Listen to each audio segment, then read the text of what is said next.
The political temperature in Anambra is rising as the African Democratic Congress accuses Governor Charles Soludo of using state resources to influence voters ahead of the upcoming local polls. Now, while the governor's camp dismisses the claim as baseless and politically motivated, the allegations have ignited concerns about money politics and the integrity of Nigeria's elections. Now, joining me to discuss this is Daniel Ezegwe, is the senior media aide to the governor of Anambra State. I also have joining me in the studio right now, Ifeanyi Mbanusi, is the head protocol at John Chuma Nwosu Campaign Council for the ADC. Gentlemen, thank you for your time. Good evening, Dapo. All right. Thank you so much for, of course, joining this conversation right now. Let me start off with, of course, the, well, I call it the allegations right now by the ADC. Or maybe we should even start with, yeah, let me start with you, the ADC. Now, at a recent campaign ground, that's at Orumba South local government area, the governor did make some statements saying that maybe I should just pick some of the things he said. He said, when we were campaigning for the Senate, we knew we were going to win every ward in the South Senatorial Zone, but we still had some incentives. Any ward that Abga won received 1 million naira, and we won all the wards in Orumba South. He went further to say, we promised each of these wards 1 million naira, and next week we will redeem it. The ward that comes first will get 5 million, the second 3 million, the third 2 million. That was the deal. For November 8, any ward that wins again will receive 1 million, while the first 3 performing wards would get 5 million, 2 million, and 1 million respectively. Now, your party, that's the ADC, did respond swiftly to this, saying that this is a public confession of vote buying. I know that you represent the candidate, one of the governorship candidates, that's the candidate for the ADC. Now, I mean, for some, they will feel that maybe this isn't vote buying because he was just talking to his fellow party men. Well, good evening, viewers. I think, obviously, it transformed to vote buying.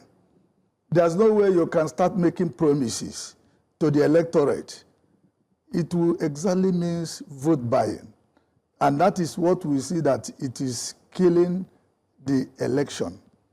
When you trying to induce people, trying to make promises, trying to offer gift of any kind, it transforms to vote buying. So for this I will say that such things should not be allowed in any election. They should allow the electorate to vote according to their conscience. I don't see the reason why somebody will go to campaign and be telling, if you do this, we'll give you 1 million. If you do this, we'll give you 3 million by November 8. It actually showed in the election of August 16th. Because if you look at the election, both the House of Assembly and the senatorial election of the Anambra South, it showed exactly that it is all about vote buying. African Democratic Party does not, Congress does not cut out for such things. They will not want to go and buy vote. They will not go and induce. We want to bring a total change in Anambra State. And I believe if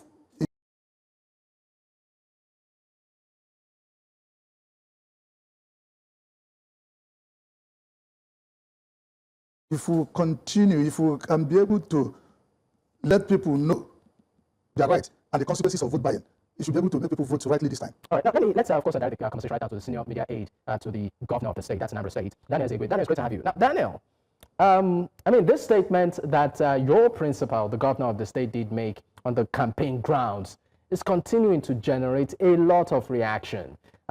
Promising monies to different sums, should on the condition that they win, certain areas, within the state. While, of course, there's, your principal has been accused of inducing voters, is this a situation of maybe, just maybe, it was taken out of context? Thank you once again. That is quite, I'm quite pleased to be here again to join the conversation. Well, I think it's quite too early for the opposition to sound so defeatist and to concede defeat and try to divert the attention to things that are not relevant. November 8 is around the corner, and we already know who is leaving, who is losing, and who is going to win. The people have already made their tones, their reactions known to Anambra people, to everybody, even to the opposition. So it's too early for them to start conceding defeat and crying over things that are not necessary. Let me educate the man in the studio. Let me go down the history. In 2021, when the governor of Anambra State was elected for his first term, the election that brought him was adjudged historic low in terms of voter turnout, historic low. We had 2.4 million voters as at then, registered voters in Anambra State as at then, and on the election day, we had 253,000 voters. 253,000 voters were accredited. At the end of the day, we had 253,388 votes. That is same with the number of accredited voters. And that was about 10% of total registered voters of about 2.4 million that participated in the election. 10% of 2.4 million participated in the election. That's an all-time low. That's a very bad way to start the journey. And when the governor came in, he looked at the numbers, he looked at the statistics, he looked at the numbers that brought him in, and felt that there was a need for change. There was a need for change. And all of the problems that caused low voter turnout during that election was insecurity, which even hampered the governor's campaign in certain parts of Anambra State. And the governor went to work. He dealt with insecurity. One thing, chief among them, was insecurity. He has dealt with insecurity in Anambra State. Second one was low voter education, inadequate voter education. Sorry, Daniel. The governor, allow me to finish up. Allow me to finish up. Okay. So, voter education was part of the problem. And remember that when INEC announced the continuous voter registration in the country, Anambra came first in Southeast with the highest number of registered voters at the time. That was few months ago. And now, one of the issues again that caused people to not to turn out for the election was the apathy towards the political elite, the apathy towards election, the apathy towards democracy, politics. And now the governor has done so well. People believe in him, and that's why we have the highest number of people that have decided to register again to vote. Anambra is leading in Southeast because people want to vote in the man again. Now, you look at these statistics, and after accomplishing these three goals that I've listed, the governor now is trying to add icing on the cake, trying to incentivize the whole process by telling people, not in the election, that's the election, not on the election day, that if you guys can come out and vote in your numbers and change the old narrative of low voter turnout, voter apathy in Anambra State, there's going to be a reward. It's just like trying to motivate people to vote and vote. And tell people to come out and vote, that there will be a reward after that. It doesn't mean that he's telling people to come out and vote for after. Some of the people, few of them might even end up voting for the ADC mandate that is in the studio. So it's to motivate people to come out and vote. Try to motivate people to come out and take part in their civic responsibilities. And I think we should encourage that. The man in the studio that is saying that is trying to make mountain out of a molehill, It's quite defeatist. I find it quite defeatist, and we should. It's something what Dr. Soludo has done. Is something that we should really encourage. It's good for democracy. Daniel, please, for you, so that I can just come in here because you're also trying to manage time. So you are saying that this is not a scenario of vote buying, but instead it's an incentive to motivate people to come out to vote. Even though one of the words the governor used is win, he used the condition of win. But maybe I would, of course, give the ADC the opportunity to respond to some of the things that you have said. Sure. I have heard what he's saying, but what I want to say, voter apathy is the major problem. But we are also, in our own campaign, trying to explain to people trying to let them know that they should come out to vote. Are you also incentivizing them? Of course, no, we are trying to talk to them to know the importance of coming out to vote. That this time around, their vote will count. Without any gifts or cash? We are not giving gift. We are only trying to sensitize. We are trying to let them know that we want to bring a change in Anambra State. Total change. With what John Chuma had, the plans he had for Anambra State, will bring a total change in Anambra State. As we continue, I should be able to let you know his agenda. Anyway, we of course will go on a quick break. Once we return, we'll definitely dig deeper into some of the issues, particularly insecurity, which seem to be at the forefront of the conversation right now. Stay with us. We will be right back.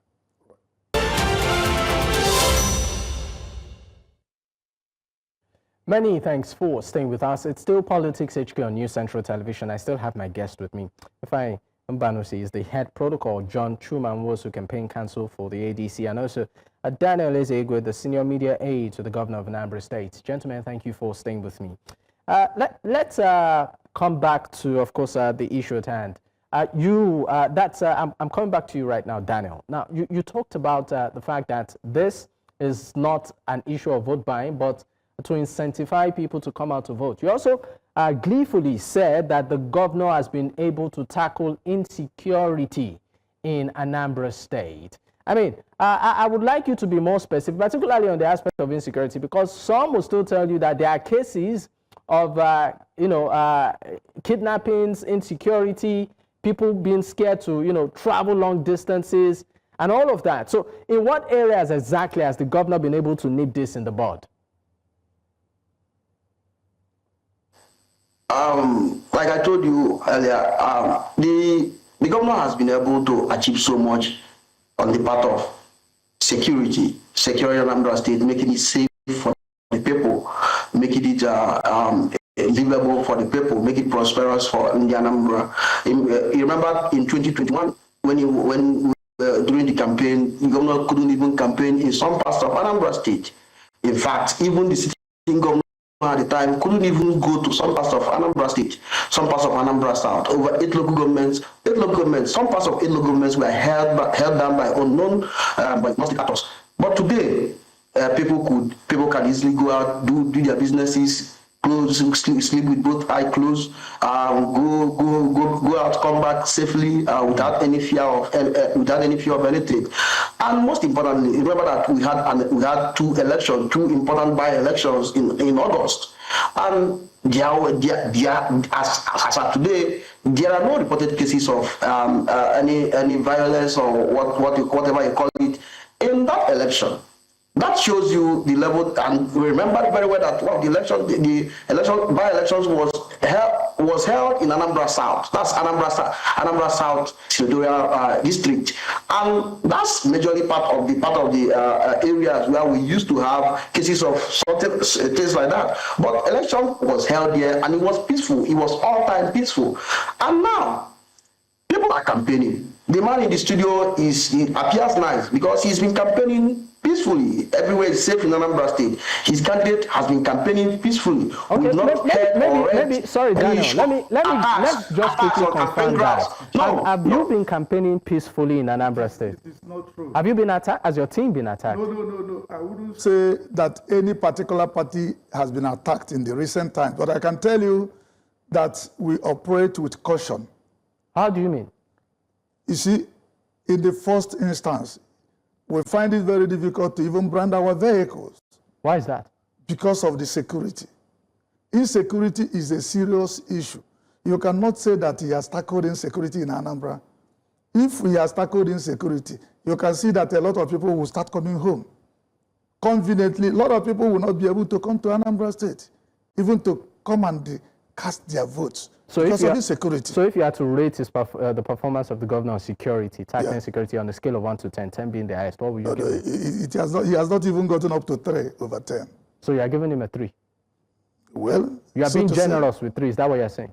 Exactly.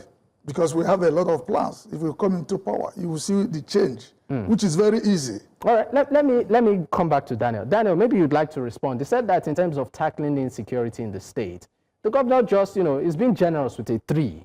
out of 10? Smart, very vivid picture for you and the man in the studio.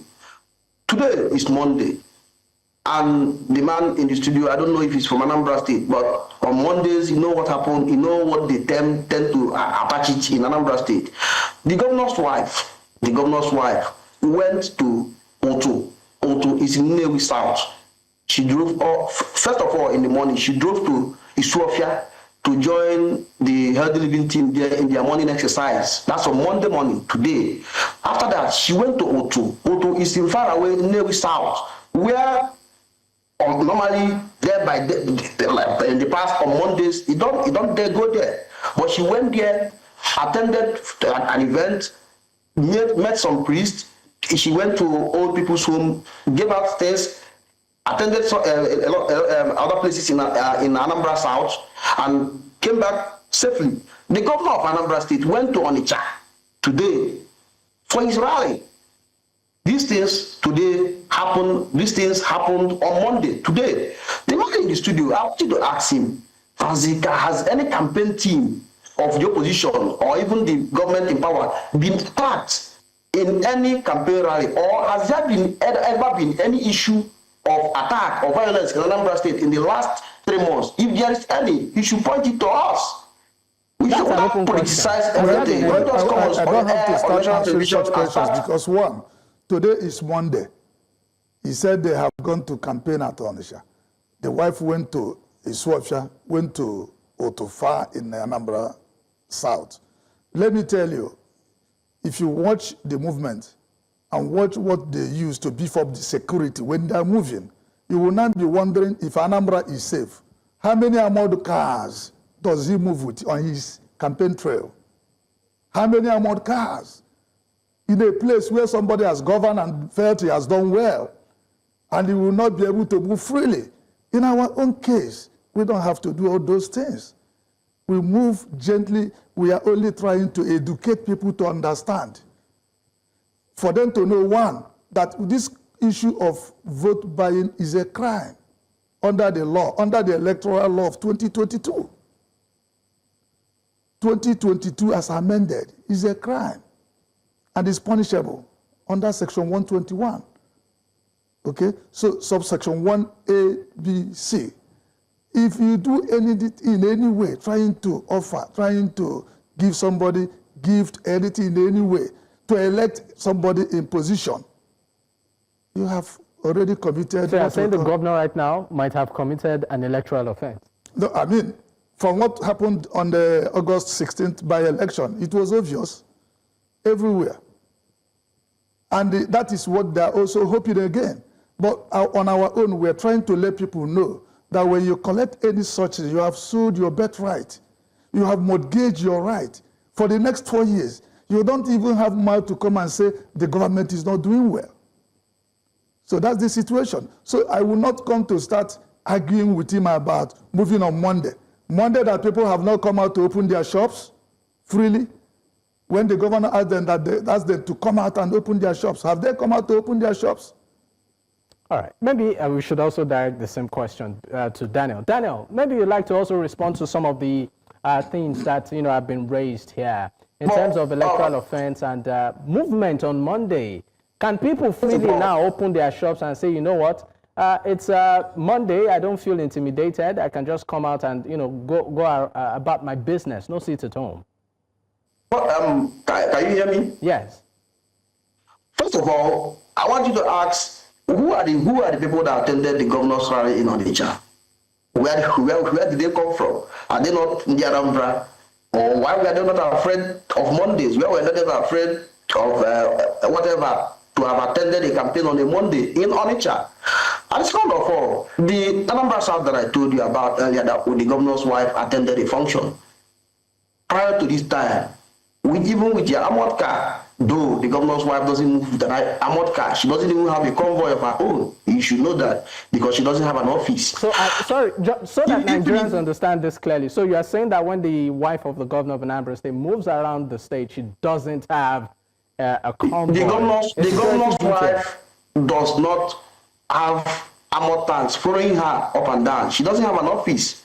She doesn't have a fleet of vehicles following her up and down. Okay, but she has security details, sizable security details. Allow me. To have gone there on a Monday, far away Anambra South on a Monday, where people used to fear to have gone or to go on Mondays, to have gone there on Mondays should try to send some message to you. I'm talking about the electoral law. Nobody knows the law more than the governor of Anambra State. Remember, we are talking about the professor of economics, first-class professor of economics, someone that has been the governor of Central Bank and consulted for national, international organizations, financial institutions, and all of that, and worked at the highest level of government. So no one knows the law. Not even the man in the studio knows the law more than the governor does. So when the governor makes a statement, he makes a statement out of wisdom, sheer wisdom, and no law, no litigation, no legal personal organization have come out to say that the governor has erred legally. No, so I think it is quite unfortunate that by trying to feel defeated, the opposition are trying to politicize everything, to weaponize statements that the governor has made in the best interest of Anambra people, including the opposition members, because by rallying up in the Anambra, by calling up on the Anambra to come out and vote, by motivating them to come out and vote, we might even have one or two voters coming out to vote the ADC or the other opposition, getting one or two numbers out of the election.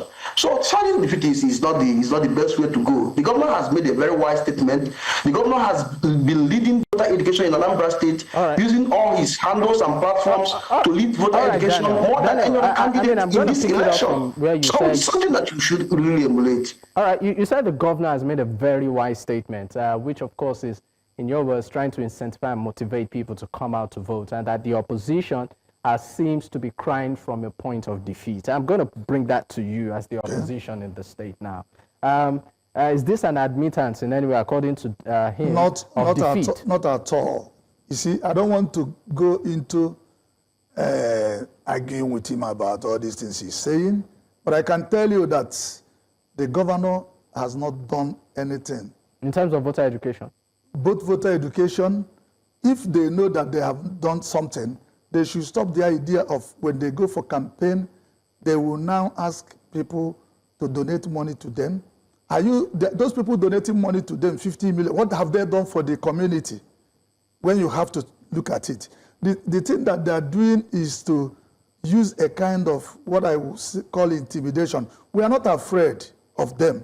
And let me say it here, specifically that Anambra people want change. What kind of change? They need another person to come and show them the true governance. What governance it is all about in Anambra State. What is governance all about in Anambra Governance State? In Anambra State is governance that will show empathy. So the current administration lacks empathy. Yes, that will show equity, that will show efficiency. That is what governance in Anambra needs at this particular time. You have to feel for the people, not giving them taxes. Some people are paying triple taxes. In the state? Without knowing, yes. There are a lot of things. I can tell you here that people of Anambra State are tired of this government. I don't want to start mentioning things. Let us concentrate on vote buying. And if you should desist from vote buying, trying to mop up money to come on the day of election and be telling people, if anybody give you money, collect, vote your conscience. That I support.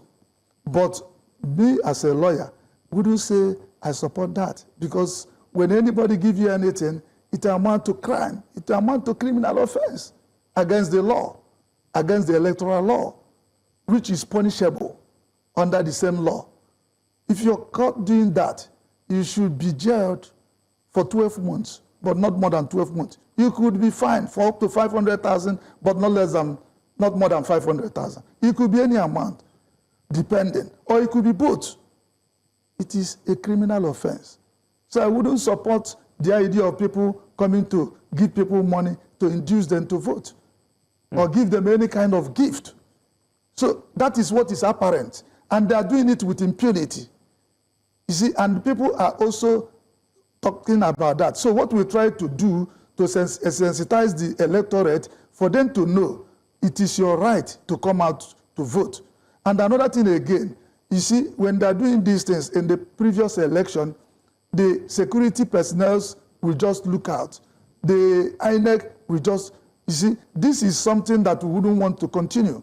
We want, let the election be free and fair. Let us see how people will now come and vote for him. All right. Anyway, before, of course, we wrap this up, Daniel, I would like you to quickly respond to some of the things that were raised in terms of excessive taxation that the opposition has said, and also the fact that apparently, according to him, the governor or the government of the day lacks empathy, lacks administrative strength. You know, I'm using his words loosely, and maybe may not even be the best interest of Anambrans.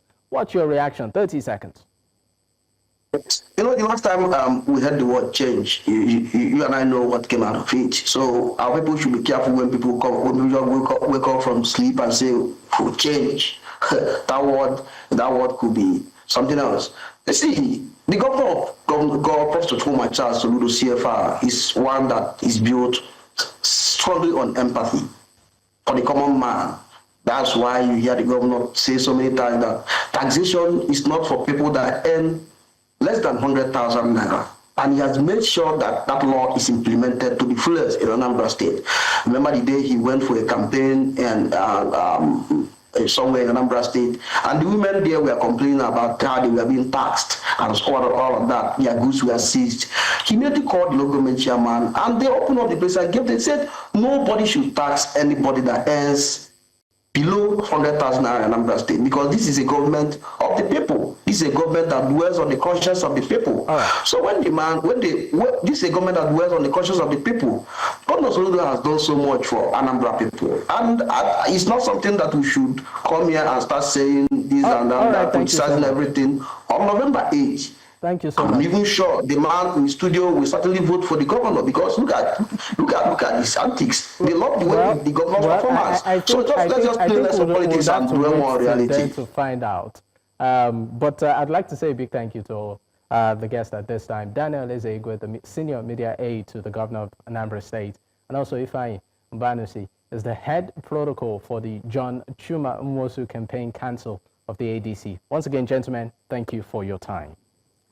Thank you so much. Thank you. Thank you so much, Tapo. Thank you. All right. See you again soon.